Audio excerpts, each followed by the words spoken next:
ज्याच्यासाठी मागेल त्याला सौर कृषी पंप ही नवीन योजना सुरू करण्यात येईल।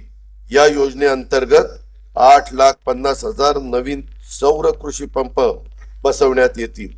पीएम कुसुम योजनेअंतर्गत यावर्षी 1,00,000 सौर पंप स्थापनेचे उद्दिष्ट असून त्यापैकी 78,757 पंप आतापर्यंत कार्यान्वित झालेले आहेत। राज्यात सर्व उपसा योजनांचे सौर ऊर्जीकरण करण्यासाठी पुढील 2 वर्षात आवश्यक तो निधी उपलब्ध करून देण्यात येईल।